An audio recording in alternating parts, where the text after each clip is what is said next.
Cuando llegué por primera vez a esa morgue, sentía que había algo y que no era normal, en mi vida había trabajado en tantos lugares y morgues diferentes, pero el ambiente en esa morgue se sentía muy pesada, sinceramente no me sentía bien en ese lugar, me habían contado tantas historias de terror sobre ese lugar, que los muertos se levantan a las 3.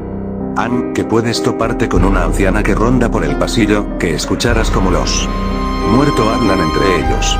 Para mí esas cosas, eran puros cuentos, en toda mi carrera. Nunca había presenciado algo que en verdad me haya dejado sin aliento y eso que mi turno siempre había sido de noche, según cuentan es cuando más pasan las cosas sobrenaturales o las almas rondan por el lugar. Mi primer turno en esa morgue fue la peor, me pusieron de asistente a una chica, se veía muy distraída, casi no estuvo conmigo, siempre salía sin avisar, no hablaba mucho, me dejaba sola incluso por unas horas y cuando regresaba me decía que estaba haciendo otras cosas que no era su trabajo. Me molesté bastante ya que su trabajo era ayudarme y no andar haciendo otras cosas, no le dije nada ya que al otro día traería a mi asistente con el que había trabajado por años. Eran más de las 2:30 de la madrugada cuando mi asistente salió, le pregunté a dónde iba, me dijo que ya casi era la hora. Me quedé extrañada, quizá era la hora en que descansaba, como nunca hablé con ella. Dejé que se fuera. Estaba realizando el informe de una chica, cuando vi la hora, eran las 2:49 y se me vino a la mente las historias que me habían contado sobre el lugar, se me escapó un suspiro, ya estaba cansada, así que tapé el cuerpo con una sábana y me dispuse a descansar. Tardé un poco en recoger mis cosas, cuando escuché que alguien se acercaba en el pasillo, pensé que era mi asistente, pero ella nunca más apareció, me quedé pensando en la anciana que ronda por el pasillo, me daba miedo encontrarla y es que no creía tanto en esas cosas. Pegué un brinco cuando mi reloj sonó, indicando que ya eran las 3.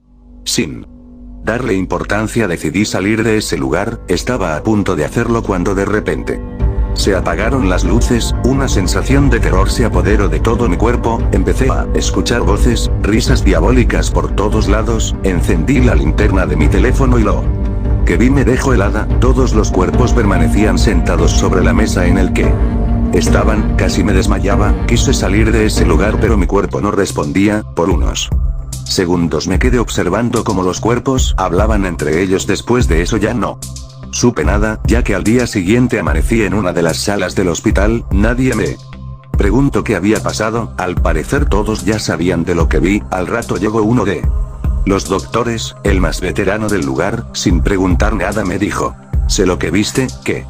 Mala onda de que te hayan dejado sola y sin avisarte nada, ¿de qué habla doctor? Hace tiempo llegó una anciana grave al hospital, nadie supo de lo que padecía ya que le hicieron varios exámenes y no le encontraron nada, pero se veía bastante mal. Pasó unas noches en este hospital y en todas esas noches pedía a gritos que no la dejaran morir. Una madrugada a las 3 para ser exactos, la anciana se dirigió a la morgue del hospital y con un bisturí mató a uno de los forenses y a una de sus asistentes, según supe la anciana había hecho un pacto con el diablo para salvarle la vida a una de sus nietas que padecía una enfermedad incurable. Cuando realizó el crimen la anciana ya estaba muerta y quien mató a los doctores fue el mismo diablo que utilizó el cuerpo de la anciana, por eso a las 3 el diablo viene a jugar con los muertos, haciendo que hablen, incluso hasta que se levanten.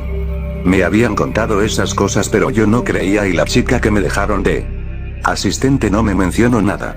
¿Qué chica? Aquí no hay ninguna chica de asistente. ¿Cómo? ¿Que no? Era una chica distraída, me dejaba sola a veces, casi no hablaba mucho.